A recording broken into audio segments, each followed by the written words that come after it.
Hello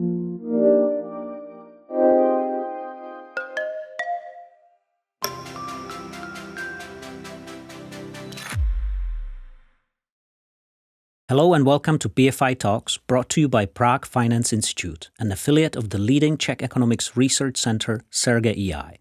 My name is Leoš Rousek, the head of communications at PPF Group. It is my pleasure to welcome our guest, Bozidar Djelic, a managing director at the prominent investment bank Lazard, a distinguished economist and former politician. With a remarkable career spanning the government of Serbia, academia and business, Bozidar Djelic brings unparalleled insight to our discussion on economics and global affairs. Join us as we uncover the complexities of today's economic landscape with him. Hello. Hello, Leoš. I'm so glad you actually find time in your busy schedule to come to talk to us. But when I actually read your resume or shall we say biography, I mean, can we talk a little more? And I know we're starting on a personal level because your life and career straddles France, Serbia, international positions, jobs at the Georgian Central Bank, the EBRD, now French investment bank Lazard. Prior to that, we were at other French investment banks. Can you tell us a little more about you? Well, I would say if you look at my resume, it's a bit it looks a bit chaotic, but this is because I always followed the passion. Really, sometimes you have those speakers at the commencement saying to the newly graduates, "Follow your passion." Well, actually, nobody told me that, but actually, that's what I did. So, for example, when I finished my graduate studies in the States at Harvard, I had, of course, offers from the traditional, let's say, investment banks, consulting, some companies. But actually, at that time, that was, in the wake of the fall of the Berlin Wall. So the action was in the region and moving away from communism, socialism, imposed by or imposed on, doesn't matter. But, there was this upheaval, and I just wanted to be part of it because it's once in a lifetime. Another time, for example, I was a pretty comfortable bourgeois in Paris as a partner with McKinsey & Company, coming back from the Silicon Valley, at the beginning and the end of the first internet bubble. But then the local... the genuine internet bubble. Yeah, that's the one, and it burst. It was quite impressive. But then, of course, everything was reborn, but we're going to talk about it. And at that time, my colleagues from the opposition, the democratic opposition to Milosevic, won. And so, of course, I could have continued to be a pretty and even more comfortable bourgeois, but I went back to Serbia and, in a very unsettled situation, pretty dramatic because it was about becoming a finance minister of Serbia. I paid nothing, facing a lot of issues, dangers. As a matter of fact, my prime minister was assassinated 2 years down the road by the very people we wanted to wrestle with, which is the mafia and the secret police that coalesced during the war in ex-Yugoslavia. So, by the way, I try and I tend to go where the action is. Did it take long to, late Mr. Dindic and his colleagues to actually talk you into taking the post of economics minister, finance minister? Well, it was unexpected, but as a matter of fact, maybe the fact that, after Harvard, I went to Poland, Russia, and then had this stint in Romania advising the government on the economic reforms. So really living there, day to day, wrestling with these transition issues, that actually, without me kind of preparing consciously for that, qualified me really to be the finance minister of Serbia when the real transition was to take place. So in the end, they kind of convinced me that actually they don't have really a replacement of somebody who's not linked with the regime and has actually practical experience, which at the time was very scarce. So of course, it wasn't an easy choice. Actually, it had a cost on my life. Actually, my first marriage was dissolved around that because my first wife didn't want to join in the fray at that time, could not join in the fray. But what he said at that time, he said, well, this is the time where the country needs you. Now it needs you. In 5 years, it might need you less. And this is the time to qualify for Manchester United. And it's going to qualify you for many other jobs later on. So at the end of the day, I just could not resist the appeal. Okay. Well, we can get back to that. But can we just delve into one very sort of a recent topic? Because I was reading an article, you attended a banking-linked conference in January, and you did actually say something very interesting, which you don't actually hear that often. And it's about retail banking and sort of revival of interest in investing in retail banking, and a sort of like a revival of deals among, European banks. You hear a lot of talks about it. There's like over-regulation, that is just a very impossible market to be in.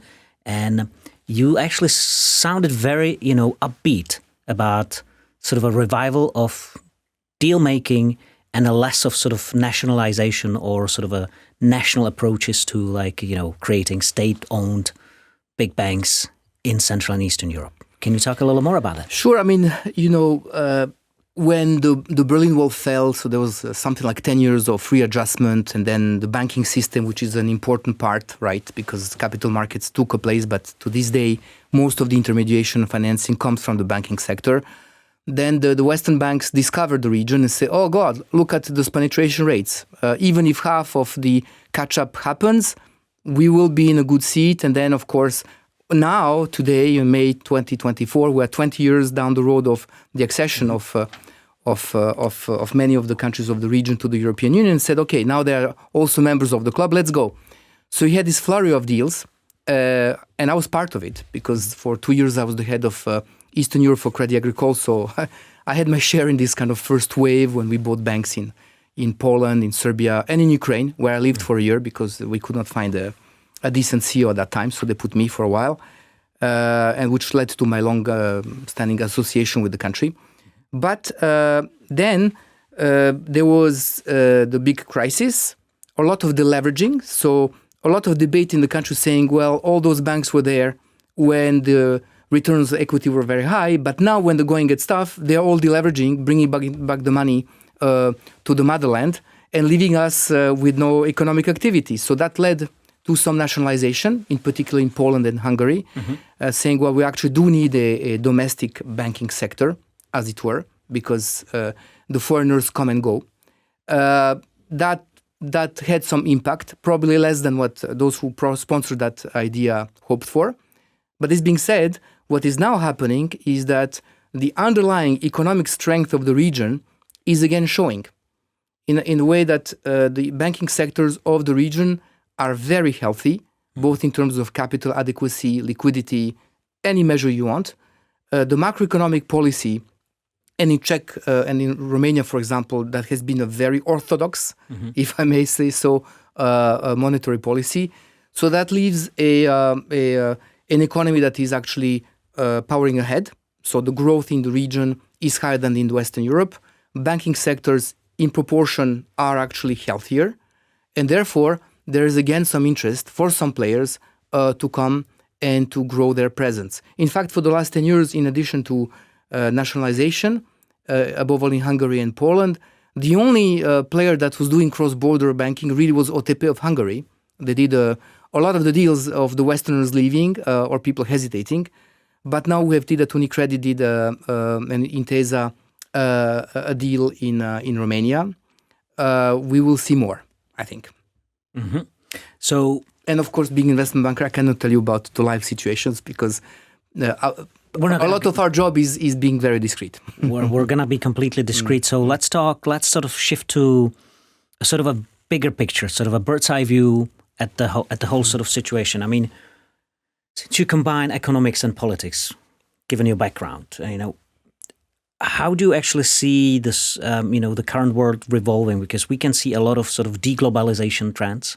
We can see a lot of trends of maybe it's just another hype. A lot of sort of technology trends and changes, bubbling up and changing the whole sort of business environment and maybe even the outlook of people into it. So, what do you think are the main sort of drivers of the whole sort of economic and political and societal change at the moment? Oh, that's a very, very big question. I think we will need many days to debate in all those different topics. But, if without falling into platitudes of kind of everything is changing and then you need to be resilient and rely on strong values, all of that is true. But I think what has happened after, let's say, the demise of communism was in a way, indeed a dividend that we all benefited in the world.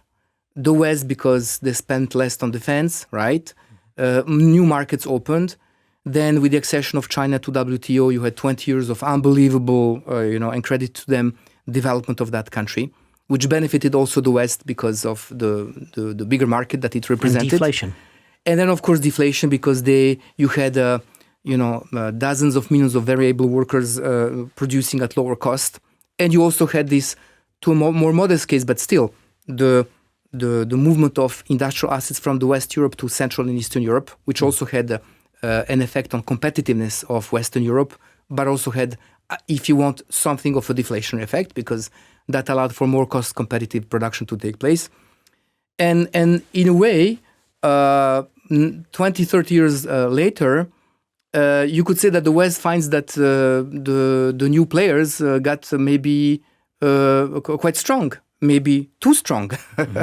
And in that sense, you see that the rules that appended everything are now being questioned by many. So you see that WTO is really in a tougher of conditions, and it's a very good friend of mine, the former finance minister of Nigeria, who heads that institution, Ngozi Okonjo-Iweala. Mm-hmm. So I wish her good, but of course she's in a difficult place.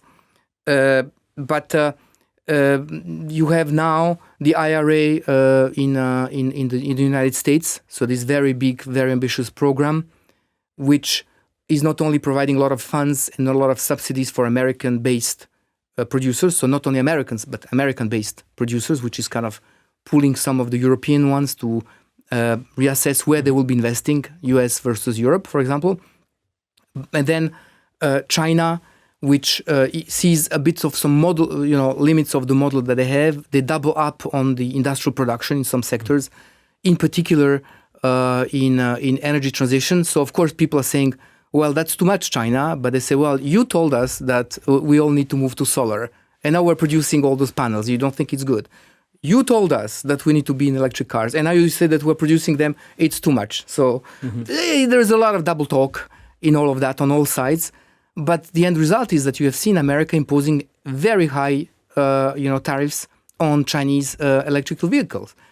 And the risk, the way you see it, if we localize more on Europe and then on Central Europe and then on Czechia, is to be squeezed in the middle between the two very big powers, where we maybe stick longer than they do to rules that they don't respect so much, or only when it suits them, and huge investments where the fact that we have the single market, which of course, and Brexit is a proof of it, is a very big advantage of Europe, not being completely leveraged to the benefit of the Europeans. And by saying that, I fully realize I am not saying anything very original, but in my experience, I think the important thing is not to stop there.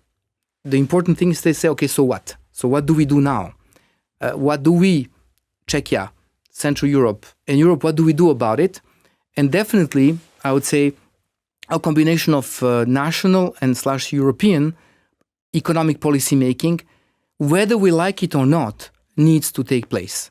In other words, I think if you ask most of the people in Central Europe, would you prefer the world to stay roughly the same as it was maybe 10 or 20 years ago, so that our relative comparative advantage is expressed and rules being there so that even though we come from not such big countries, we're still able to compete? I think most of the people would say yes. So it's not like that people in the region say, oh, we want changes necessarily. But, when you have the war in Ukraine, when you have China coming with such big, production in trains, in panels, and more and more we will see in controlling a lot of the supply of critical material for some of the key elements of ecological transition, and then the United States providing a very big benefit from their own companies versus others. Whether we like it or not, we need, and that's why the shape of the forthcoming European Commission is going to be probably more important than before, because none of the countries, that's my belief, I know that some people don't agree with that, but I think that we do need this European level to solve some of the issues that are posed to us by this movement of deglobalization. Because yes, we are going to move through a period, maybe not forever, but through a period of regionalization, and our region is Europe, so we better defend the colors of Europe.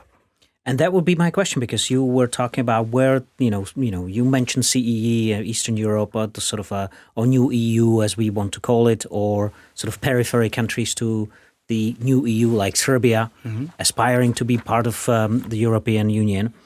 But at the same time, I mean, this whole region is Europe. This whole region, and obviously the center of gravity is the European Union. So shouldn't it be a proper European approach, or do you see still sort of fragmentation within Europe? Because you know the both worlds. You come from Serbia, you lived in France, you served in the government of Serbia. Now you work for a French bank in Central and Eastern Europe. Actually, my bank is American. We are listed in New York, but yes, I sit in the Paris office covering the region. Yeah. Yeah. Sorry. Yeah. No, sure. I mean, you go around. No, I think indeed. I think there is a greater understanding when I speak with the leaders, be it business or political, and others. Yes, there are people who try to free ride on Europe, in the sense to have all the benefits, but then to try kind of to have limited unfaithfulness towards some other players, above all China, to try to have it both ways. But I think the unity of Europe, I think, is going to be rather greater than smaller in the years to come. And not to avoid some controversy, you look at some topics that kind of were divisive, which is, for example, immigration. I think that you had, to simplify, let's say, Central Eastern Europe being very much against, and West saying we need it because of the labor market. And then the East saying, yes, but it's difficult to function in a less homogeneous society. And now what you see is that in the West, I mean, look at the forthcoming results in the West, you see that the forces saying there are specific challenges to diversity, bringing it closer to the position of Central Eastern Europe overall, and then Central Eastern Europe also starting to feel the problem of not having enough working force. So wherever I go, Prague, I go to Bratislava, I go to Belgrade, you'll be surprised at the number of, let's say, people from some sub-Saharan Africa flipping burgers in Belgrade. And you have 50 Sri Lankan bus drivers driving for the city of Belgrade because there's just not enough people.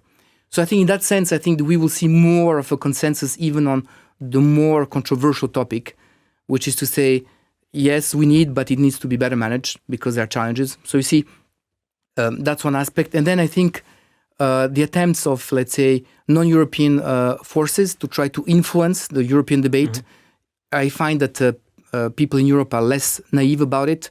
And so it's not only, I think, because I'm by nature an optimist. I think that there is good reasons why Europe should be less rather than less united in the years to come, because challenges are joint and common.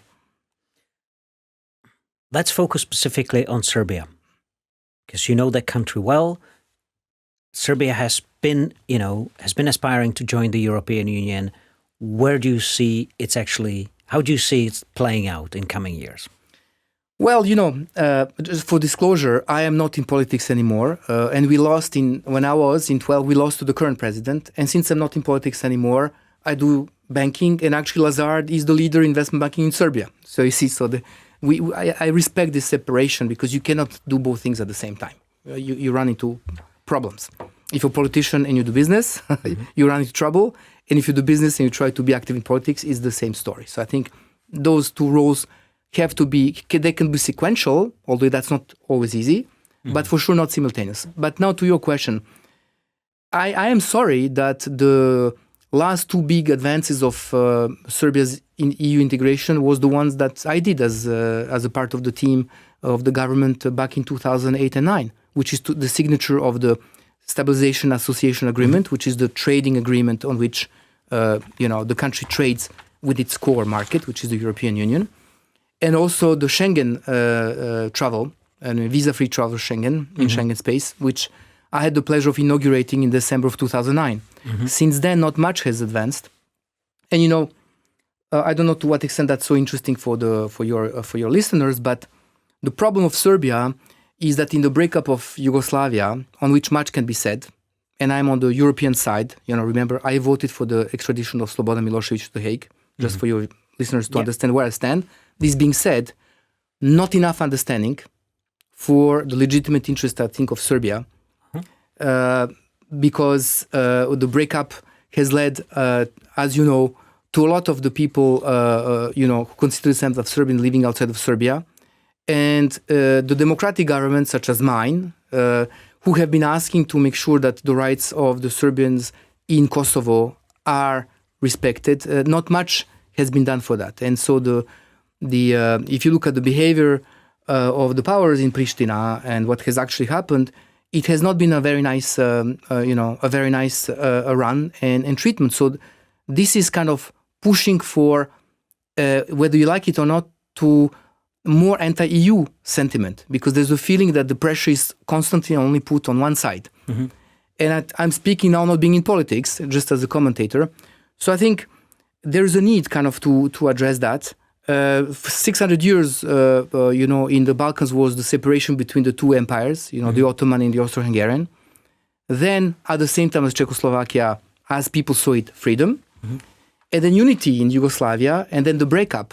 And so it's 500-600 years of the national program that kind of was destroyed in the eyes of the Serbian people. And then not many people kind of having attention to the legitimate claims. Now, of course, crimes were committed by the Serbs, and as I said, I'm among those who were really ready to face them, including the ones that were committed in Srebrenica. But this being said, if you want stability, you need to find an appropriate setup also for the most numerous people in the Balkans, which are the Serbian people, and also the Albanian people. Mm-hmm. So therefore, the better thing would be to find an agreement on Kosovo, which is this disputed, Serbian province. That's how I see it. That's not how the Kosovars or the Albanians see it.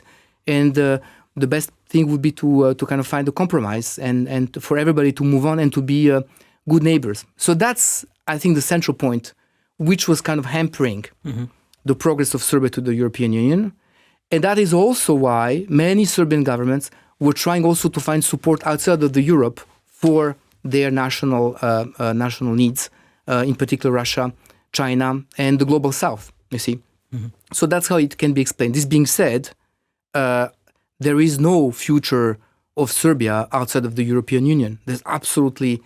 When I was the deputy prime minister, what I was saying is we are surrounded by Europe, and thank God we're going to surrender. We need to join the European Union, that's for sure. And 60-80%, depending on the measure of trade, investment, and so forth, really does come from the European Union. Now, this being said, China, and you saw that when Xi Jinping came to Europe, he went to France and then to Serbia and Hungary. And as you know, Chinese don't do things but just by chance. I'd like to come back to that, but let's have a little bit of a sort of for the benefit of Czech listeners. People remember the breakup of Czechoslovakia, yes, at least of my generation here. And when it was actually unfolding, it was peaceful. We know that's why it was sort of nicknamed as a velvet divorce. But it was velvet because there was this, okay, we're going to be fine because, no matter what the future of Czechoslovakia will be, we will end up having 2 seats and 2 stars on the European flag. And that was the sort of a banner, or headline. There were actually even headlines, newspaper headlines like that, appearing in the early 90s, just leading to the breakup. Yes. Does that sentiment could that be replayed in former Yugoslavia? Or these parts of former Yugoslavia that are not part of European Union? That's exactly how I wanted it. And when I was negotiating I was for 5 years the chief negotiator. Now I can tell you, if you look at the trade agreement, all the interim things, the phasing out of protection of the Serbian market were expiring in 2013. Because the agreement that they could not couch into a written document was that Serbia and Croatia will join at the same time. In the event, Croatia joined, not Serbia. Above all because of the issues around Kosovo and to a lesser degree Bosnia and Herzegovina. You see, that's the point. This is what it has been hampering Serbia, and indeed it would have been a very good message for the 2 countries to join together and support all the other countries to join the European Union after that. Now, this being said, I don't want your listeners to be left with an impression that in the Balkans people continue hating each other and so forth. From the smallest, like the way that people and the juries vote in Eurovision, You see that the Serbs and the Croats vote each other, that the coach of Djokovic was Ivanišević, a Croat, and the fact that whenever you have an international event, unmistakably, the ex-Yugoslavs end up in the evening together and having dinner, having fun and singing together because we kind of like each other. We listen to the same type of music. The whole of the pop of ex-Yugoslavia is Croatian. The whole of the folk of ex-Yugoslavia is Serbian, you see. So there's a lot of appreciation actually going on. And yes, indeed, the best outcome would be for all those countries after a reasonable agreement on Kosovo and some mutually acceptable changes in Bosnia and Herzegovina to join the European Union and to sit around the same table, the way that, as you said, the Czechs and the Slovaks are doing. Because, life and politics is a bit like a bicycle. You need to pedal in order to continue advancing. Otherwise, there's always the risk of falling. Well, taking the paddling analogy a little further and going back to China. I mean, you said, Chinese don't do anything by chance. Obviously, the most visible sort of positive impact on Serbia is the high-speed trade link, going almost, almost to the border of, Serbia and Hungary, if I'm not mistaken. Is Serbia really benefiting from closer links to China? I mean, look, first of all, this link does not exist yet.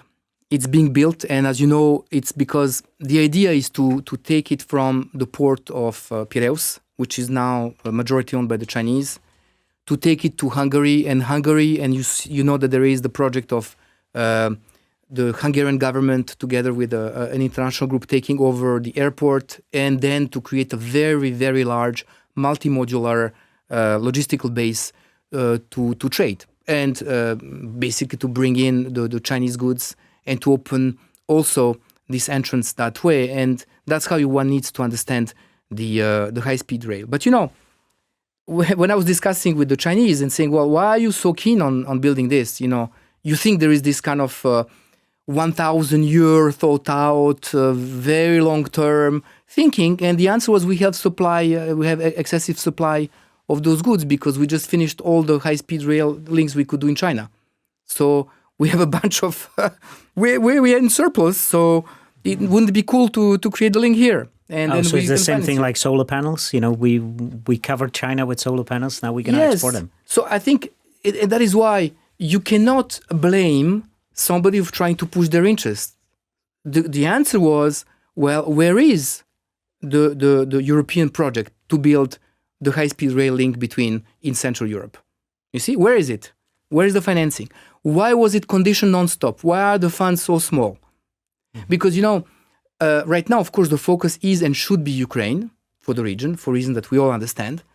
But at the same time, there has been a huge amount of effort and lost nerves and stuff for the Western Balkans. And the amount of money, you'll be surprised how small it is. And I mean, for the entire Western Balkans, like 5 or 6 billion euro for 5 or 6 years. That's it. So there is no financial commitment that matches the lofty talks. Still, there is more understanding. And you remember when Macron became the president, there was a very cold shower coming to the region when in Sofia he said there will be no enlargement of the European Union until it reforms itself. And we all know how it is difficult to reform the European Union. He changed his tack. So he's now one of the most active, engaged leaders of Western Europe in the enlargement topic, which is good. And he's not doing it only out of kind of good sentiments. It is to counter precisely maybe some other powers. And also, there is also some, I would say, interest of France. I mean, you probably didn't follow that, but at the latest trip of the Serbian president to Paris, what happened was the purchase of several Rafale planes, 12 planes, and then an MOU on nuclear energy. So it was all over international media. Off you go, but that's okay. Everybody's looking for their interest. And I wish that we'll see more of the interest. And I think I welcome the interest of the Czech companies also to Southeast Europe because I think they bring also their own entrepreneurial spirit. So happy to see that Pepe, for example, is present. I understand that more groups hopefully will be investing in the years to come. And that's all the best. In fact, I will not give you any names because it's a live transaction, but I'm very happy to tell you that on one of the Southeast European pretty large deals, the most active and the most promising buyers are Czech, Hungarian, or Polish.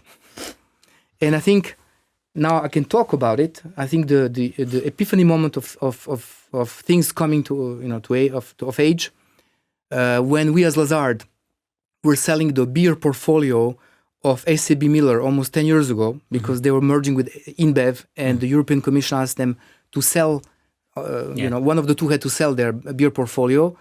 We were pretty amazed to see that actually a Czech player that I cannot say because that I think did not become public, tabled a fully financed multi-billion offer, and people think, wow, a Czech group.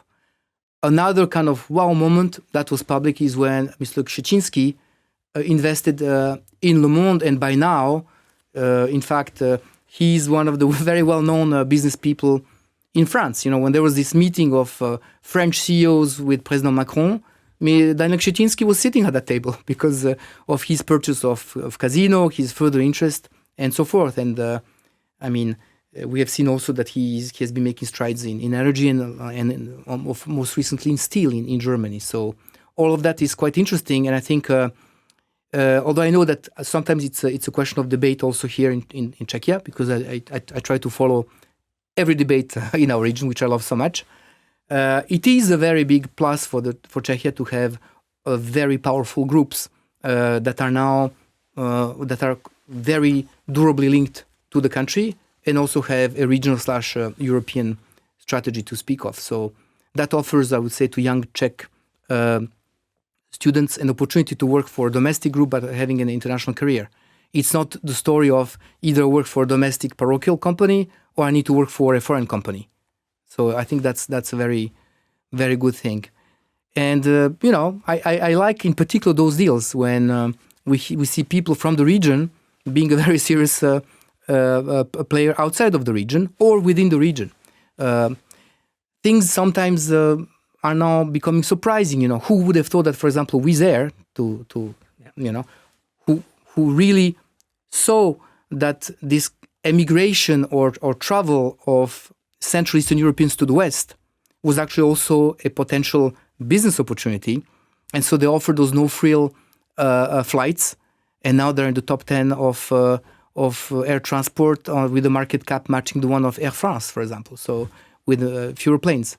So nothing was predestined. And I think many of the most successful, I would say, companies from the region are proof that many more opportunities will be open for people coming from Czechia, Poland, Baltics, and more, I think, Southeast Europe as well. Well, on that note, because about several months ago, there was a short commentary on Bloomberg. It was tied to the acquisition by Digi of telco assets in Spain and That's Portugal. Right. And they gave them an idea to actually write a commentary along the lines that now the sort of a capital flow within Europe it's like a two-way highway, maybe with the traffic going east to west, if we put it this way, is getting actually more active. Can you actually confirm that when you look at it from like the vantage of an international investment bank? Obviously, I know. I work for a company that has invested outside the Czech Republic in the developed markets of Europe. We always say that we don't really like to differentiate between East and West. Mm-hmm. We are all Europe and pretty much like developed markets anywhere you go, including Serbia. Mm-hmm. So can you confirm these sort of like, do you see the, in terms of the number of sort of pitches and, and investment ideas, do you see it as a sort of a highway, two-lane highway or two-direction highway? Yes. The answer is yes, because I do follow those figures, mind you. Both in the deal flow, but also at the level of the central banks, because they track both the foreign direct investment inwards and outwards as well. So there was a time and where most of it was Russia, because out of the huge pots of money made in Russia, some Russian groups invested in the West. In particular, Mr. Friedman and others. But that, of course, not only was it stopped, but some of that is now frozen. The fact is that what we see now, but it's mostly actually Czechia and Poland. Mm-hmm. And you'll be surprised because of their size, some of the Baltic republics. You have some of those groups starting to invest, in particular in the countries where the investment used to come from. So, for example, for the Baltics, it's Scandinavia. You have groups such as Maxima that has purchased pharmacy chains in Scandinavia. You have also FMCG groups, so fast-moving consumer goods, the Polish ones. They are starting to purchase both in the region. So you have seen, for example, that Maspex purchased Becherovka, but they also purchased some goods and assets in Romania, and they are looking very actively in other places. Polmlek, the Polish very big milk producer, bought, believe it or not, a very large dairy factory in Morocco from the French. So the highway, yes, is two ways. Still, the west going to the east is a bit bigger, but it's smaller than it used to be. And the east to west is getting bigger and bigger. And I think we'll see more of it. So now when we pitch things for, let's say, for the time being, mid-sized deals, we now... What is a mid-sized deal for for us would be between 100 to 500 million, let's say, which for America is very small, but for Europe it's kind of mid-sized. And for our region, that's kind of mid-sized. We would now routinely include some of the groups and also family offices of the region, which actually do invest and sometimes are more venturesome than more of the established money that you have in the West.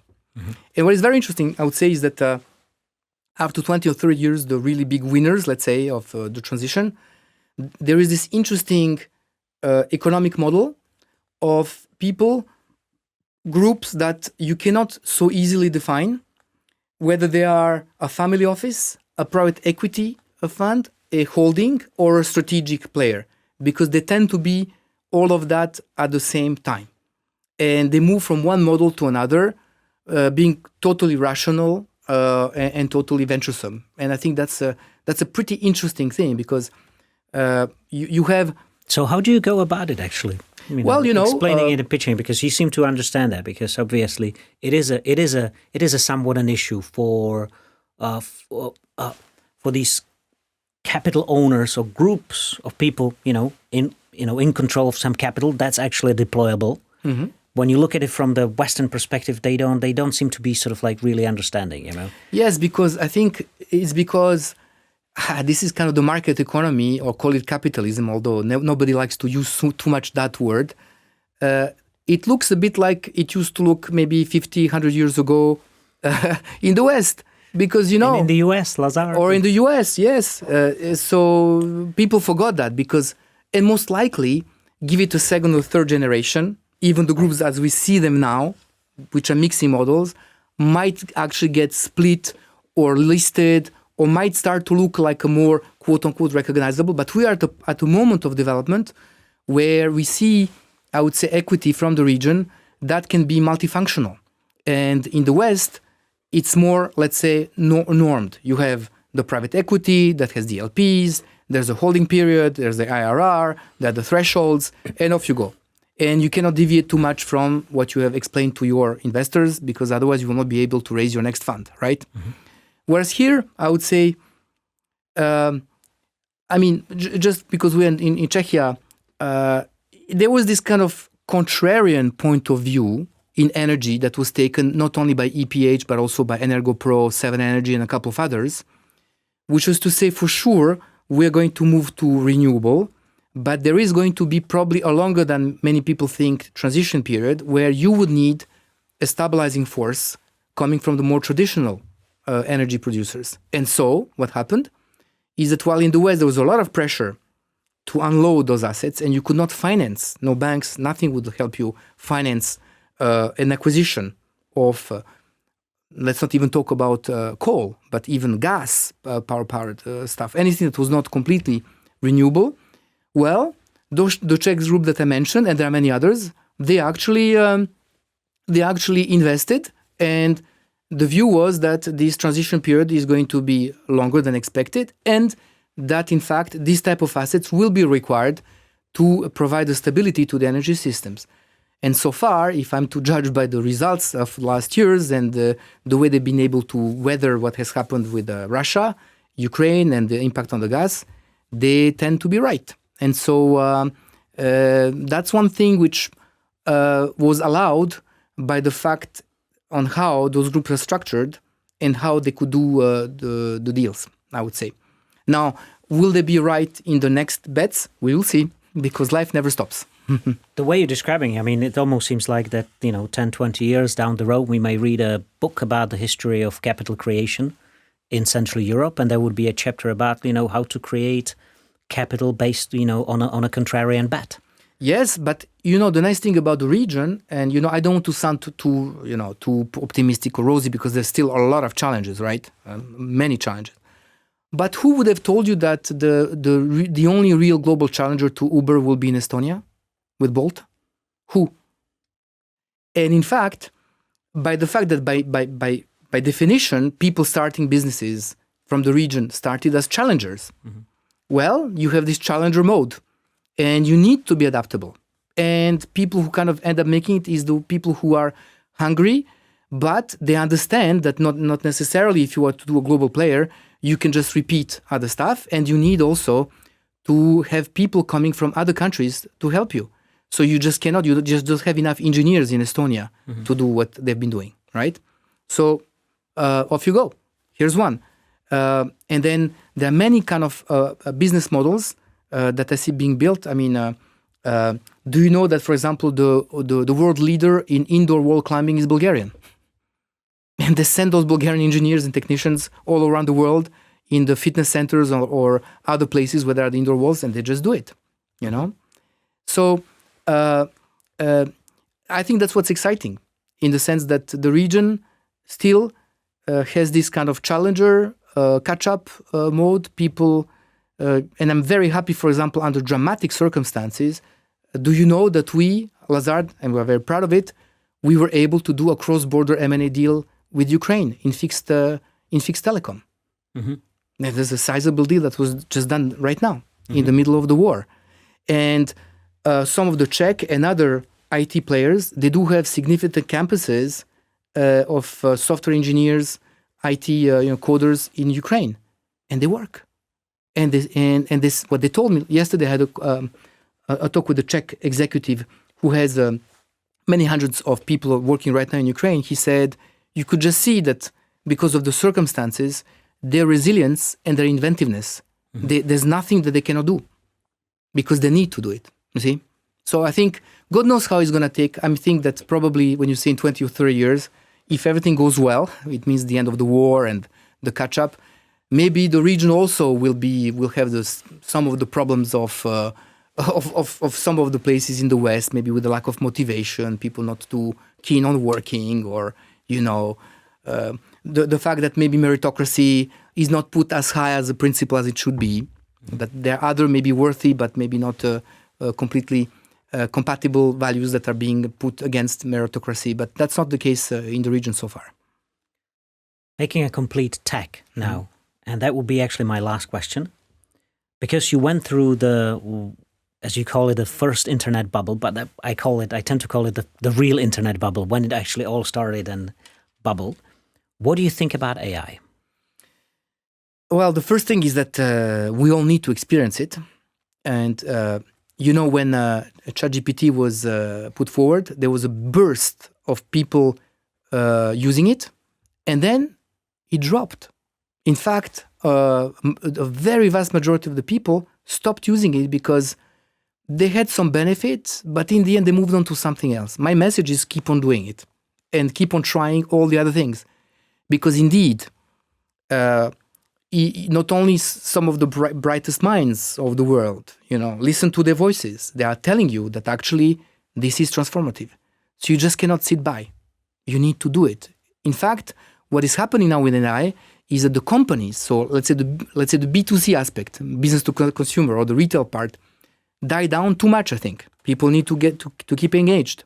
They need to keep on trying it in their everyday life, in their everyday work. You need to be abreast. You cannot just say, well, it's for somebody else, because as some people say, if you don't make it part of your job, it's going to take your job, However, the companies, they did not stop. So there's a lot of companies. Most of the companies are actually in a consistent way trying to see what is the impact on their business models, how they can use it, how they can have a competitive advantage over it.